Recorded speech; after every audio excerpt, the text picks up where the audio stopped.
Ngi pidang subhay pi borok sashi sen pat chakanika channel kajongi bat hangani ka video ngin pe yakini ki post ki brang shalat thamai po Meghalaya. Shopping insdang yakani ka video sngubha subscribe yakani ka channel but turn on your new notification bell kanang bapinum do yaki videos ki bangi upload.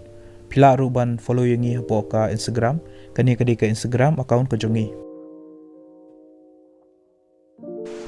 Yakini ki post lapalat daka Shillong Science Center mentau benai arajar apuar ki ketang jengini ki post ki longkumne educational assistant, technician, peon, cleaner, bat chokidar.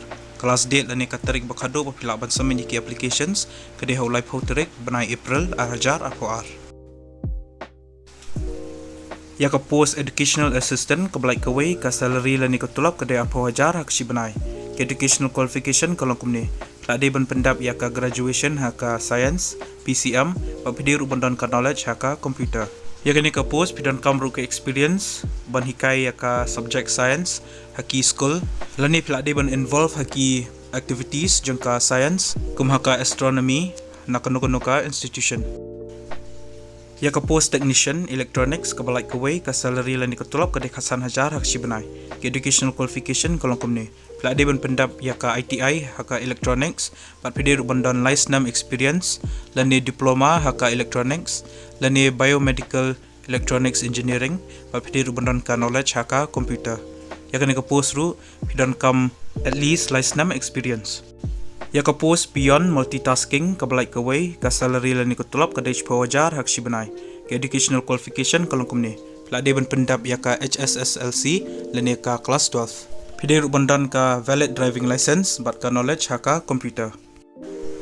Ya ka post cleaner multitasking ka balai kawai ka salary lani ketulap ka dai prahajar hak si benai. Ke educational qualification kalongkumne Lade ban pendap ya ka class 10 lani ka matric. Ya kani ka post pidan kam ya ka experience haka gardening. Ya ka post chokidar multitasking ka balai artillery ka salary lani ketulap ka dai prahajar hak si benai.